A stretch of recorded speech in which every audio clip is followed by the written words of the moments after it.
Louise, The Adventures of a Chicken by Kate DiCamillo and Harry Bliss. To Holly McGee from KDC and from Michael Ury, I Miss You from HB. Chapter 1. Louise at Sea. Louise longed for adventure. She left the henhouse and went to sea, where the water was deep and dark. Louise stood alone on the deck of the ship and let the wind ruffle her feathers. The sailors spoke a language she did not understand. Blarney, Blarney, pirates! Just as she was thinking that the sea was not quite the adventurous place she had imagined it would be, a pirate ship appeared on the horizon. Louise watched the black-sailed ship draw near. Her heart beat fast within her feathered breast. Here, at last, was true adventure. The pirates boarded the ship and helped themselves to everything that was not nailed down. This included Louise. "Look!" shouted one-armed pirate. "I have found a chicken!" He held Louise up high over his head. "Fricassee the chicken! Fricassee the chicken!" shouted a pirate with extremely dirty hair. "No, no, the chicken, she must be fried," said a gold-toothed pirate. The pirates argued heatedly about how best to consume Louise. Listening to them made Louise's heart beat alarmingly fast in her feathered breast. "Stewed!" shouted one pirate. "With dumplings!" said another. "Who cares how?" shouted a third. "Let's just cook her!" The pirates were still arguing when a storm began to brew.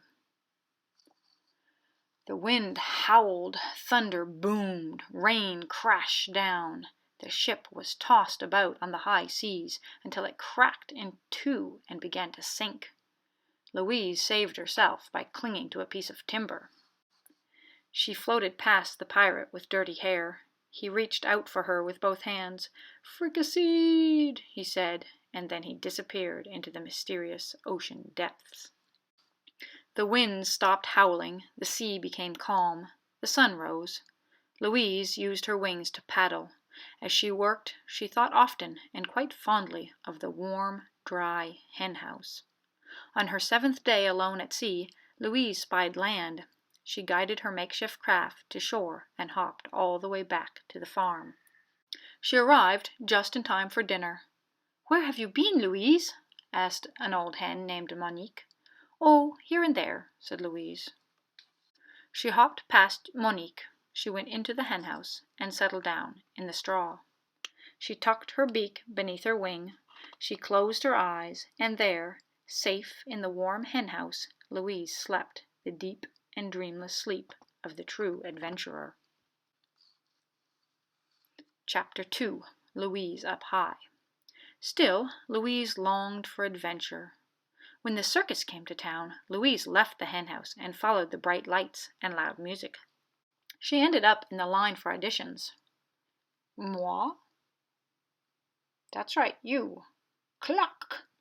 "What is your act?" strutted back and forth. Asked. "Now see Louise here," flapped said the her ringmaster. wings. "If you She want to clucked. join the circus, you must have an act," said the ringmaster. "What But is your mon chéri," act?" said Mitzi the aerialist. "Look at her. See how she moves. She is meant, of course, to be on the high wire."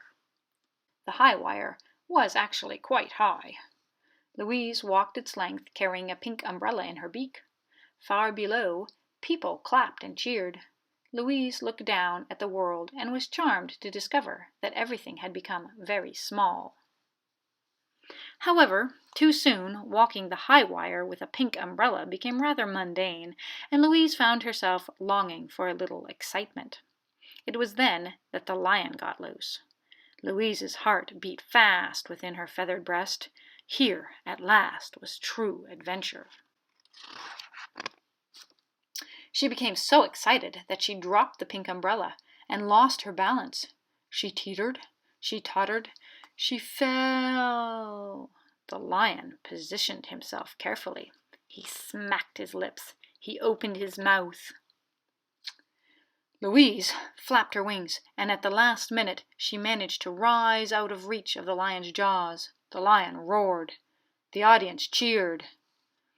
And Louise scrambles past the monkey, under the elephant's trunk, through the legs of the strong man, around the balancing seals, past the clown, under the elephant's tail, threw the drum and... Louise, her heart beating much, much too fast in her feathered breast, landed on the ground and started to run. Ahead of her she spied a clown. She leaped atop his head. The clown put his hat on, covering Louise. Safe in the clown's wig, hidden beneath his hat, Louise thought of the hen house, and what a quiet, spectacularly lion-free place it was. She decided it was time to head home. "Goodbye, my sweet coq au vin," called Mitzi as Louise left the circus. "Goodbye, my darling, darling chicken." "But you can't leave," the ringmaster said. "We have just designed a most unique and death-defying act." Louise ignored him. She hopped down the road towards home. When she arrived back at the farm, Monique said, "What have you been doing, Louise?" "Oh, this and that," said Louise. She hopped past Monique and went into the henhouse. She settled herself comfortably in the straw. She tucked her beak beneath her wing. She closed her eyes, and there, safe in the warm henhouse, Louise slept the deep and peaceful sleep of the true adventurer. Chapter 3. Louise Unbound. But Louise continued to long for adventure. She left the henhouse and journeyed to a land far away, where she discovered a fabulous bazaar.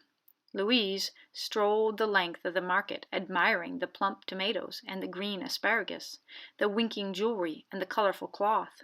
The vendors called out greetings to her, and Louise nodded politely in return. Inside a dusty purple tent, she held out her wing to a fortune-teller, who examined the feathers closely and said, in a heavily accented voice, Yes, I see much adventure. I see the crossing of the seas, the walking of the wires. Also, I see the dark stranger." Louise didn't think much of this fortune, but she nodded her thanks and left the tent, where she was immediately... Louise didn't think much of this fortune, but she nodded her thanks and left the tent, where she immediately met a tall, dark stranger who swept her off her feet and shook her very hard. The man yelled at her. Louise couldn't understand what he was saying, but it was obvious that he was quite angry. Her heart began to beat fast in her feathered breast. The man carried Louise away by her feet. Here, at last, was true adventure. He put her in a cage that was full of other chickens and locked the cage tight. Louise was being held against her will. She was a prisoner. The other chickens did not seem to be aware of the injustice. Louise tried to rally them. "Chickens do not belong in cages," she told them. They looked at her. "Chickens must roam free," she said. The other chickens turned away from her. Louise twisted her head out between the wires and examined the lock, and then she set to work picking it. Above her, the sun burned high in the sky. As she worked, it slowly began its descent. Finally, at dusk, Louise's patient work paid off, and the lock fell open with a creaky sigh. "We are free," said Louise to the other chickens. The news appeared to stun them. "Free," said Louise again. She hopped to the ground and gestured to them to follow her. One by one, the other chickens left the cage. An old mud-colored hen pecked at the hard-packed earth and gave a tentative cluck of pleasure. 2 gray hens gazed up at the twilight sky in wonder. Looking at them, Louise felt a wave of longing. She missed, suddenly, her sister hens. She missed the henhouse. She wanted to go home.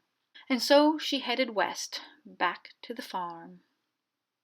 On camel, and by boat, and by balloon. At the end of her long journey, Monique was there, waiting for her. She said, "Oh, Louise, where have you been?" And Louise looked at Monique and said, "I will tell you." Chapter 4. And she did. The hens gathered round. They trembled as Louise told them of her adventure on the high seas. They murmured in alarm as she described the lion. They clucked in disapproval when they heard of the imprisoned chickens. As they listened, their hearts beat fast, fast within their feathered breasts. They said, "Oh, heavens, Louise!" They said, "My goodness, Louise!" They said, "What true adventures you have had, Louise!" "Yes," said Louise, "I have." And when she was done with the telling, she settled down in her nest and tucked her beak beneath her wing. Her sister hens did the same.